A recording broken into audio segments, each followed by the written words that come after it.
Welcome to this week's Cattle Call. I'm Susan Littlefield on the Rural Radio Network. We're doing today's program from the Buffalo Bill Farm and Ranch Expo, which is taking place in North Platte. Lots of folks, lots of optimism out here when it comes to the current world of agriculture. They got some nice moisture, which of course turns into the hopes of seeing some good green pastures. We'll talk a little bit about all those factors that have really been working into this cattle market this week. We've got box beef. We had the cattle inventory report that came out that last day of January. No surprises really there.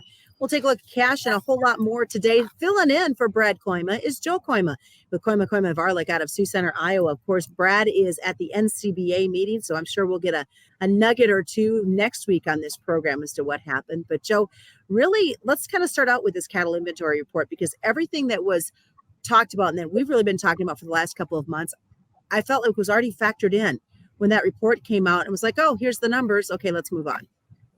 There's certainly a little bit of talk about that. At least it came out of my mouth yesterday. The whole buy the rumor, sell the fact. You had maybe a neat little circumstance where these funds built kind of a net short feeder cattle position prior week. At least that's what the Commitment of Traders report had said. And I think Monday we started seeing, or catching winds of what the numbers could be.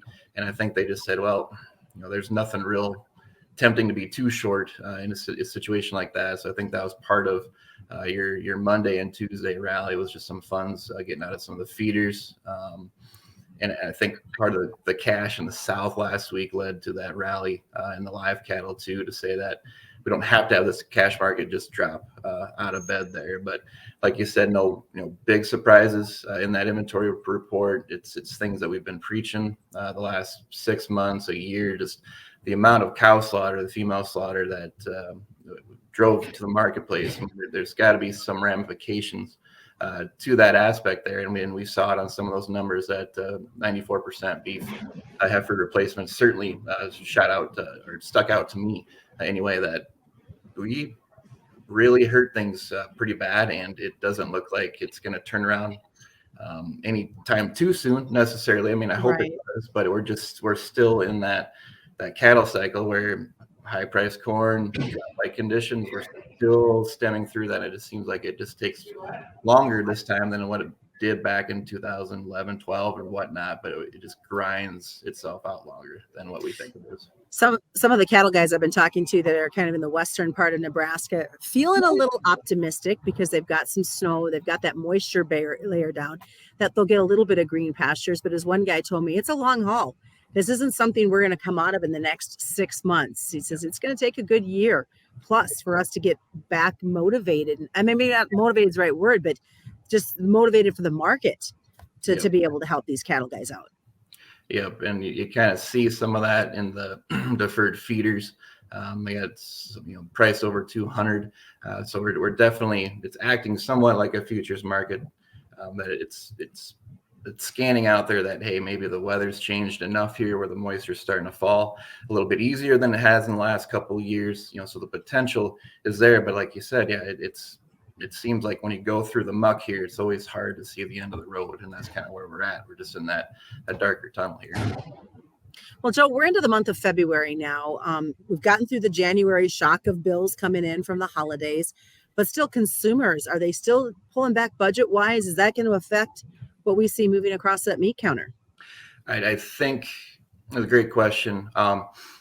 It seems like maybe 5, 6, 7, 8 years ago, when we did talk about if there's some bad demand, it was on the consumer's end because they didn't have enough cash. But I think what we went through with COVID, it seems like that has prioritized more of what people can do at home as far as eating. And I think there's a lot more things that can go first in a person's budget other than what they can do at home. So the demand to us still stays great. We have a few contacts that have some smaller plants that they kill some cows in, and they wish they could kill on Saturdays and Sundays just to keep that ground beef moving, because that's how great demand is right now. So I kind of deflect that whole consumer awareness just a little bit, that we'll get through it. We're just going to through fine. And we just had a huge learning curve a couple of years ago where these consumers just love it. And there's other things they can take off their budget besides beef. Well, this week so far, we've seen some really good strength, though, in this box beef.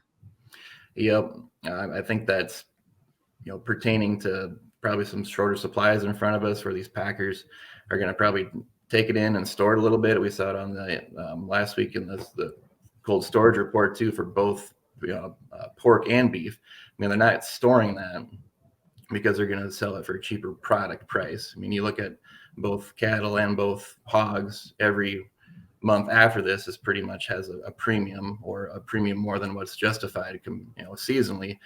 So they're storing that stuff for a better price down the road, or just taking in as much as they can right now too. Finally, Joe, I saw some folks talking about feeders being a disappointment this week so far in the trade. What's your spin on what's going on for them? A little bit of technical stuff, I believe.